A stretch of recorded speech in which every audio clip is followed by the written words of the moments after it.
hizkuntza, kultura edo jatorria edozein izanik ere, Euskal Herritar gisa bizi nahi dugu.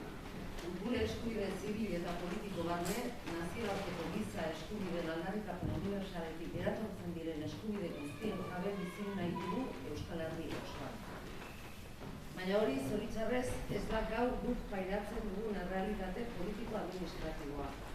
Euskal Herria estaturik gabeko herri bada eta gu Euskal Herritarrok gure borondatearen gainetik ofizialki frantziarrak edo espainiarrak izatera beharturik daude. Gure udalerriak bi estatuetan sakabanaturik daude. Alde batetik, Ipar Euskal Herriko 159 udal Frantziako Errepublikako Akitania izeneko erregioaren Pirinio Atlantikoetako departamentuaren barruan daude, bi arloarekin batera diruiturik, inolako aitortza politiko-administratiborik gabe. Bestetik, Espainiako Erresuman administratiboki kokatzen dira beste 526 udal. Urrenez urren, hauek dira. 272 Nafarroako Foru Komunitate izeneko autonomia elkargoan. 251 Euskadiko autonomia elkargoan, 2 Gaztela-Leongo autonomia elkargoko Burgos provintzian eta azken bat Kantabriako elkargo autonomoan. Errealitate hori ez da Euskal Herritarrek libre eta demokratikoki erabaki egin duguna. Gerra eta konkistaz beteriko historiaren ondorioa baizik. Errealitate hori era demokratiko batean aldatzeko, Euskal Herriko udalek lan aintzindaria eta garrantzitsua egin dute historikoki. 20. mendean, adibidez, horren lekukoa da 1911 urteko Lizarrako estatutua, 1976 urteko Bergarako alkateen mugimendua edo Ipar Euskal Herriko 1988 urtean Euskal Departamentuaren alde egindako aldarrikapen eta mobilizazioa. 21. mendea hastea zegoelarik Euskal Herriko udal eta udal hautetxien biltzarra udalbiltza beste mugarri esanguratsu izan zen. 2014 urte honetan abagune berezia ari gara bizitzen.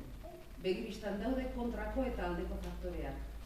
Alde batetik nabaria da Espainia eta Frantziaren ezezko iraunkorra, baina handaude ere Europako estatu berrien sorrera, Katalunia eta Eskoziaren autodeterminaziorako erreferendunak edo gure esku dago bezala Euskal Herrian sortzen ari diren herri ekimen arrakastatsu berriak edo itxaropentsuak izatera bultzatzen gaituen independentziari buruzko etxarriko herri kontsulta.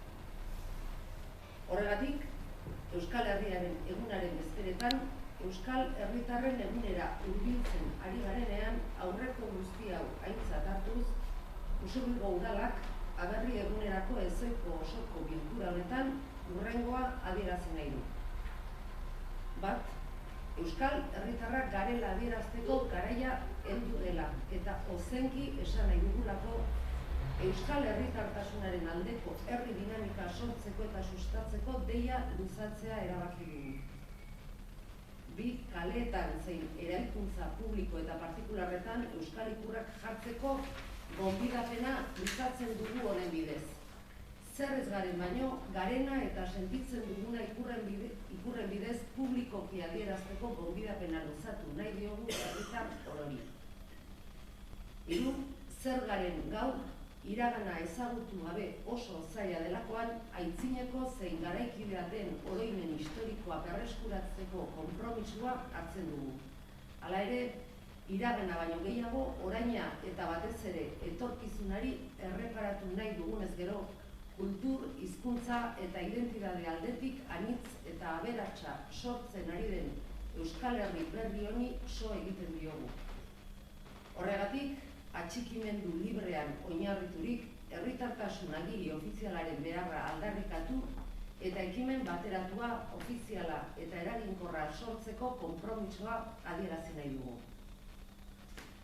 4, independentziari buruz etxarriko herriak apirilaren 13an burutuko duen herri kontsultari erabateko babesa adierazi nahi diogu. Erabakitzeko eskubidearen ariketa demokratiko praktikotzat jotzen dugu eta zentzu honetan bere zilegitasuna aitortu nahi dugu.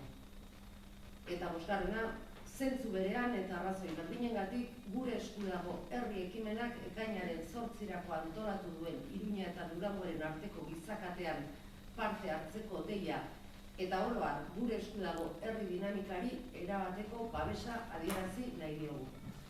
Euskal Herrian 2014ko apirilaren 11an. Honaino, mozioa, zerbait badu, komentatzeko edo, esateko, orduan bozkatzera pasako bera. Mozioa onartzearen aldeko bozkak. Aurka, abstentzioak. Egin bozenak. Mila esker.